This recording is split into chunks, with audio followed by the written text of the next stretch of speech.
So when I've looked at all the investors of very large reputations, Warren Buffett, Carl Icahn, George Soros, they all only have one thing in common.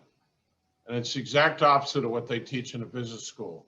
It's they make large, concentrated bets where they have a lot of conviction.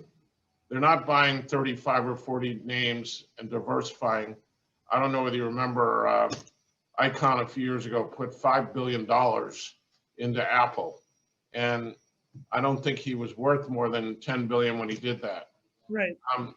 When I went in to tell Soros that I was going to short 100% of the fund in the British pound against the Deutschmark, he looked at me with great disdain because he thought the story was good enough that I should be doing 200%, because it was sort of a once in a generation opportunity. Right. So A, they concentrate their holdings.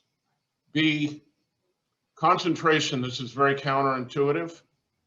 It really gets your attention. So it actually, in my thinking, decreases your overall risk, because where you tend to be in trouble is if you have 35 or 40 names and you stop paying attention to one. If you have big, massive positions, it has your attention. Right. So the way my favorite quote of all time maybe is Mark Twain, put all your eggs in one basket and watch the basket carefully. Right. I tend to think that's what great investors do. The other thing to me is you got to have to know how and when to take a loss. Right. I've been in business since 1976 as a money manager. I've never used a stop loss, not once. Dumbest concept I've ever heard. It goes down 15%, I'm automatically out. But Right. I've also never hung on to a security if the reason I bought it has changed. And that's when you need to sell.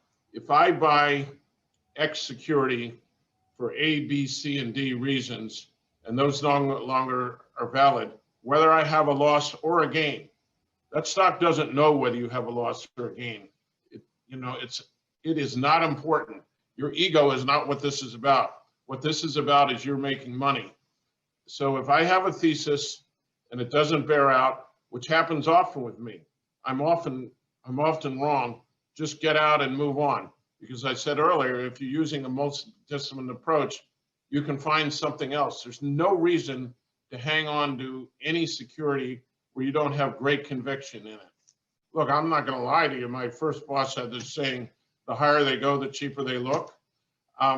There's something weird, and I know everybody watching this has experienced this, and it doesn't make any sense, but when a security goes up, every bone in your body wants to buy more of it, and when it goes down, you're fighting making yourself not sell it.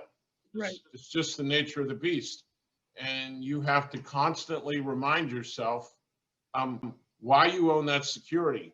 And just because it's going down doesn't necessarily mean you should sell it.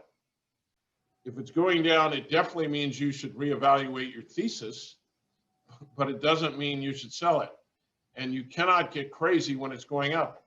One of probably the biggest mistake I ever made in the business, and I knew better. Somebody asked me what I learned from this. I said, nothing, I already knew it.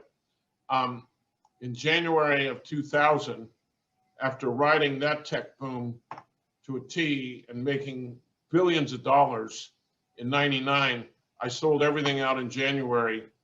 And I had a couple of internal portfolio managers at Soros who didn't sell out, and they had it was a smaller portfolio, but they made 30% after I sold. And I just couldn't stand it anymore. And I'm like watching them make all this money every day. And like for 2 days, I'm like ready to pick up the phone and buy this stuff back.